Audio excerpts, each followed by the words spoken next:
So ॲडा 2025 unanticipated in pediatric. ठीक आहे. तर एअरवे यांचा बहुत ॲनाटॉमिकली फिजिओलॉजिकली डिफरंट आहे, सेम ॲज गायनॅक. पीडियाट्रिक म्हणजे लेस दॅन 12 इयर्स आहे. त्याच्यात हे दोन विभाग केले त्यांनी, लेस दॅन 5 अँड ग्रेटर दॅन 5. 6 नाही केलं आहे, हाफ नाही केलं त्याने, 5 आणि मोर दॅन 5. तर मेन याचं सर्जिकल एअरवेबद्दलच डिफरन्स आहे, depend on availability of help आणि age of the child. That is the only crux.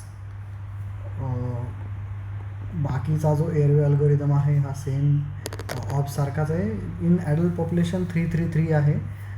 Paediatric आणि ऑब्समध्ये त्यांनी 2+1 आणि 2 आणि 3 असं केलं आहे. फेस मास्क 3 आहे किंवा अनलिमिटेड आहे. हा 3 सगळीकडे 3च आहे.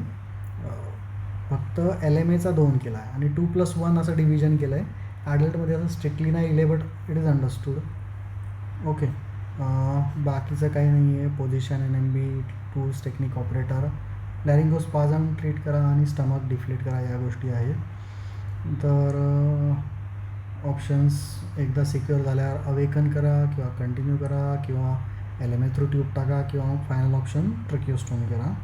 टू समराईज, जर कोड D झाला तर जर हेल्प अवेलेबल असेल तर ट्रकिओस्टोमी करा. हेल्प अवेलेबल नाही आहे तर पंक्चर करा.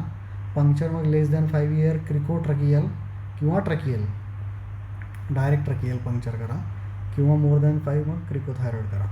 आपण डिटेल्स बघू आता. ठीक आहे. डिस्क्लेमर, मिनिमल स्टँडर्ड पण नाही आहे ना सबस्टिट्यूट आहे. तुमच्या स्कोपमध्ये तुम्ही तुमच्या हिशोबाने लावा. These R best aspirational practices, पण तुमचं क्लिनिकल जजमेंट तुम्ही बघून घ्या. ठीक आहे. मग फिजिओलॉजिकली काय डिफरंट आहे, O2 डिमांड जास्त आहे, FRC कमी आहे, ॲपनिया टाईम कमी आहे, म्हणून रॅपिड डिसॅट होतो आणि डेलिकेट तर ट्रॉमा होतो. ठीक आहे. त्याच्यानंतर मास्क व्हेंटिलेशन सगळ्यात क्रुशियल आहे. मोस्टली होऊन जातं कॉमनली. एज आणि वेटनुसार इक्विपमेंट घ्यायचं. डेप्थ ऑफ ॲनेस्थेशिया मेंटेन ठेवायची. अप्पर एअरवे पेटन्सीसाठी चिनलिफ्ट जॉथरस, जेंटल चिनलिफ्ट जॉथरस करू शकतो. चिक आणि तो सबमँडिब्युलर सॉफ्ट टिश्यू दाबायचा नाही. न्यूट्रल पोझिशन ठेवायचं. ऑक्सिपोर्ट मोठं असतं, स्निफिंग नाही. मोठ्या मुलांमध्ये स्निफिंग ठेवू शकतो. मग छोट्या मुलांमध्ये शोल्डर वापरू शकतो. आय थिंक 8 इयर्स का 5 इयर्स असं काहीतरी आहे, जेव्हा मग हेड इक्वल किंवा छोटं होतं.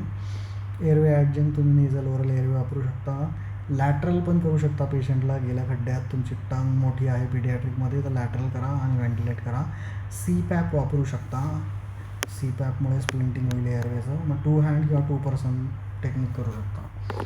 लॅरिंगोस्पाझम कॉमन आहे हायपर रिॲक्टिव्ह एअरवेमुळे. हायपर रिॲक्टिव्ह एअरवे इन्फेक्शन्समुळे होतो किंवा सिक्रेशन्स किंवा नॉक्शियस स्टिम्युला ॲट डेप्थ पण कमी असेल तर.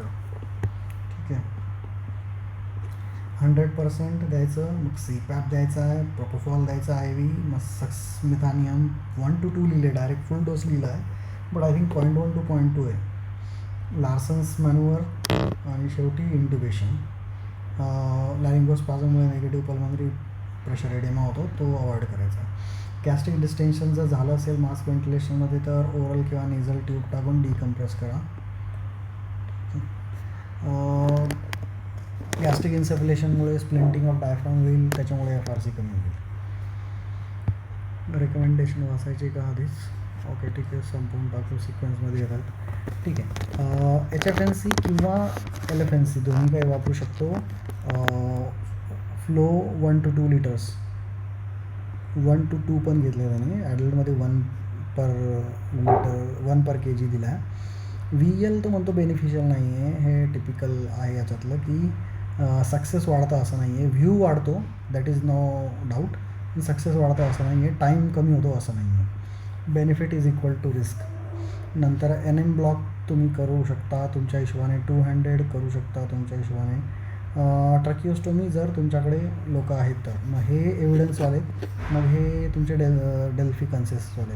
मॅक्सिमोटेन 2+1, सुप्राग्लॉटिक 2, नेझल फ्लो 1 to 2. CPAPमुळे मास्क व्हेंटिलेशन इम्प्रूव्ह होतं म्हणतो आहे. नंतर साईटबद्दल तर ते त्याने दिलं आहे. हेल्प अवेलेबल असेल तर स्टोमी, नसेल तर मग पंक्चर. मग एजनुसार less than 5 cricotracheal or tracheal. आणि क्रिकोथायरॉइड 5 to 12. ठीक आहे, डन. नंतर हां, इंट्युबेशन. साईजचे प्रॉपर इन्स्ट्रुमेंट्स हवेत, ट्रॉमा नाही करायचा आहे. इसेन्शियल ECG पण इसेन्शियल आहे म्हणतो तो पीडियाट्रिकमध्ये. नंतर प्रिऑक्सिनेट करा, IV ॲक्सेस ठेवा, डेप्थ प्रॉपर ठेवा, नो DSAT पण करायचं आहे सगळ्यांना. नो DSAT हे रुटीन झालेलं आहे. मिलर लहान मुलांसाठी एपिग्लॉटिस इन्क्लूड करायला, मॅक ओल्डर चिल्ड्रनला. Positioning neutral or slide extended, tragus should align. ओल्डरमध्ये मॉर्निंग स्टफिंग देऊ शकतो ॲडल्टसारखं. मग 2 हँडेड किंवा 2% करू शकतो. दुसऱ्या लिटल फिंगर किंवा रिंग फिंगरने एक्सटर्नल लॅन्जर मॅनिप्युलेशन करू शकतो. आणि सेकंड ॲनेस्थेटिक्स ट्यूब टाकू शकतो. मग इंट्युबेशन टेक्निकमध्ये नॉर्मलच वर्णन केलं आहे. स्कोपीचं व्हिडिओ लॅरिंगोस्कोपीचं आपण बघितलं. परफॉर्मन्स व्हेरी होतो, कधी सक्सेस आहे कधी नाही आहे, पण टाईम कमी होतो असं नाही आहे, टाईम लागतोच. ठीक आहे. तर VL स्कोपीबद्दल थोडंसं त्याने डिटेल वर्णन केलं की ट्यूब तोंडात जी आहे ती अंडर विजन टाकायची, मग नंतर एकदा तोंडात गेली की मग VL स्कोपीच्या अंडर टाकायची. मुद्दाम पॉईंट वाढवले.